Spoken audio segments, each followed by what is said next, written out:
Ya, bertandang ke markas lawan adalah tekanan yang berat bagi tim manapun. Apalagi tandang away tersebut bakal ditonton ribuan supporter tuan rumah.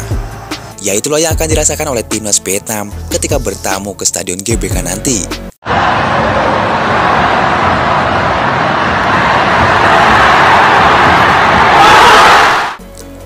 Menurut media Vietnam, The Tau 247 meminta kepada asuhan Philippe Rosier untuk mewaspadai tekanan yang akan ditimbulkan di stadion tersebut. Imbauan itu dikeluarkan oleh The Tau 247 berkaitan dengan fanatisme para penggemar sepak bola di Indonesia. Seperti diketahui, Stadion GBK memiliki daya tampung penonton sebanyak 77.000 kursi. Media asal Vietnam tersebut meyakini seluruh kursi Stadion GBK akan dipenuhi oleh penonton saat laga kualifikasi Piala Dunia nanti. Mereka juga yakin Stadion GBK akan berubah menjadi neraka bagi tim tamu yang tampil di markas timnas Indonesia tersebut. Pasalnya, para penggemar sepak bola di Indonesia terkenal bisa membuat nyali para pemain lawan menciut kala bertanding di Stadion GBK. Oleh sebab itu, The Tau mengimbau seluruh skuad Golden Star yang akan berlaga di GBK mempersiapkan mental secara matang. Andai mental mereka lemah, maka siap-siap menerima kekalahan dari timnas Indonesia. Stadion Gelora Bung Karno yang berkapasitas 77.000 tempat duduk pasti akan menyulap tempat ini menjadi neraka setiap kali tim Indonesia bermain di tempat itu. Merupakan tantangan psikologis yang nyata bagi lawan, ujar media Vietnam.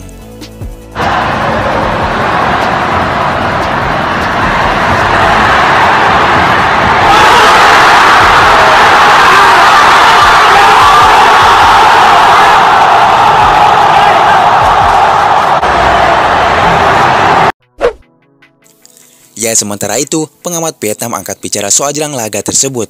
Menurutnya, timnas Vietnam dinilai tidak akan kuat jika bermain secara terbuka melawan Indonesia dengan komposisi skuad tak komplit.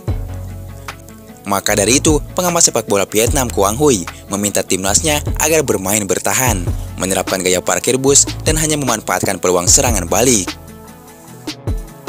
Untuk menghindari tekanan, kita bisa bermain bertahan dan melakukan serangan balik, memahami ritme pertandingan, bertahan secara proaktif, ucap Quang Huy. Dan bila ada kesempatan, kita bisa mengubah keadaan secara fleksibel dan mendekati gawang tim lain dengan cepat, ujarnya. We can beat my team. Okay, người khác là có thể thắng đội. But you have to be at 150%. Nhưng mà đương nhiên là mọi cầu thủ. Ya, sementara itu, jika Indonesia bisa menyapu bersih 2 laga melawan Vietnam di GBK dan di markas Vietnam, maka ranking FIFA akan melonjak naik. Melihat FIFA saat ini, tambahan 30,74 poin membuat timnas Indonesia berpotensi naik 7 posisi dari peringkat 142 ke 135 dunia. Tentu dengan skuad mewah seperti ini, supporter Indonesia yakin asuhan STY mampu menyapu bersih Vietnam dengan mudah. Ya, di balik itu, publik Vietnam juga menyoroti fisik para pemain Indonesia di bulan puasa. Seperti diketahui, STY memiliki kekhawatiran terkait dampak dari bulan puasa Ramadan terhadap kondisi fisik para pemainnya.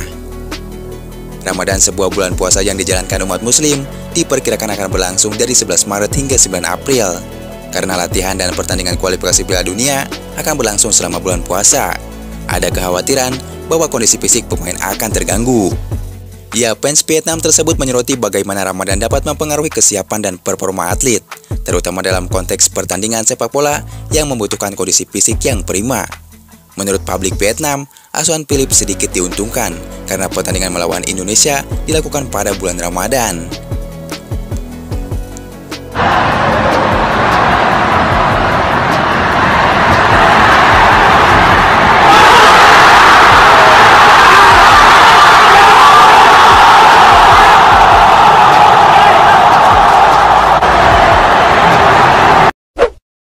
We can beat my team. Okay, người khác là có thể thắng đội. But you have to be at 150%. Nhưng mà đương nhiên là mọi cầu thủ nếu mà muốn đánh bại các bạn thì người You ta have to play until the end of the match. và có thể là Ya, pelatih Vietnam Philippe Rosier pusing dengan keadaannya saat ini melatih timnas Vietnam. Pelatih Vietnam tersebut iri dengan Indonesia yang terus-terusan gencar menambah skuadnya dengan pemain naturalisasi.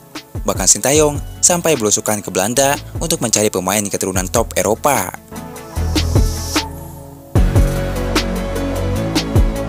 Ya, sementara Philippe Troussier dilarang oleh Federasi Vietnam untuk mencari pemain naturalisasi.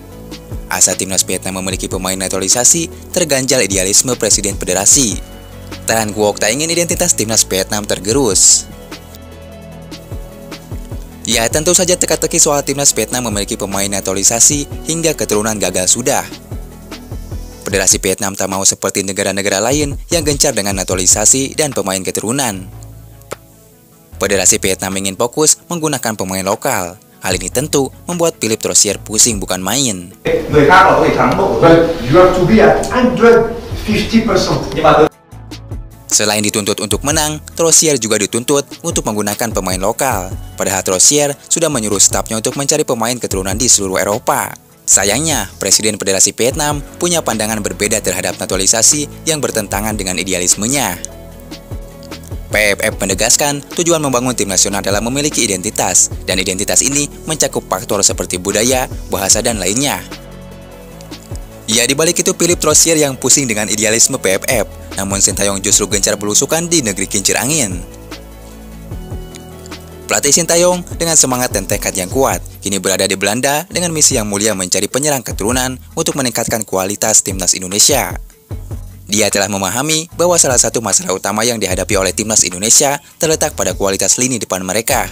Oleh karena itu, Sintayong bersama dengan timnya menjadikan perjalanan ke Belanda sebagai langkah strategis untuk mengatasi masalah tersebut. 경기 결과는 사실 실망스럽지만 우리 선수들은 너무 열심히 해줬고 경기 내용은 생각보다 잘해줘서. Ya, keberanian dan dedikasi Sintayong patut diacungi jempol. Meskipun bukanlah warga negara Indonesia, namun rasa nasionalisme dan komitmennya terhadap timnas Indonesia begitu kuat. Ia menyadari pentingnya kehadiran striker keturunan untuk memperkuat timnas. Sintayong dengan rela berangkat ke Belanda, menunjukkan bahwa cintanya terhadap sepak bola Indonesia tidak terbatas pada batas-batas geografis.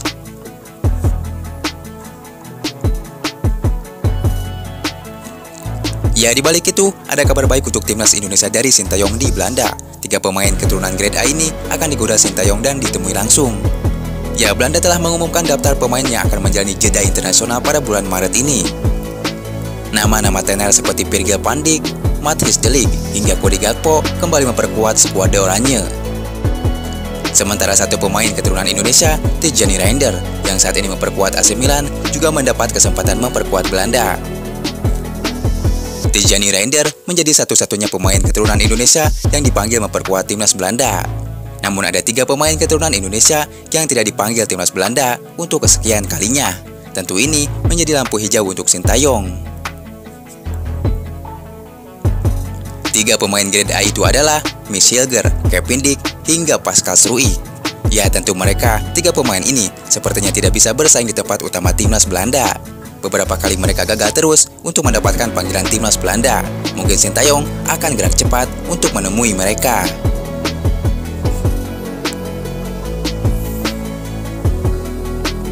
Ya, diharapannya ketika kembali ke Indonesia, pelatih Sintayong sukses membawa pulang oleh-oleh dalam bentuk striker keturunan yang dapat menjadi pilar kuat dalam timnas Indonesia.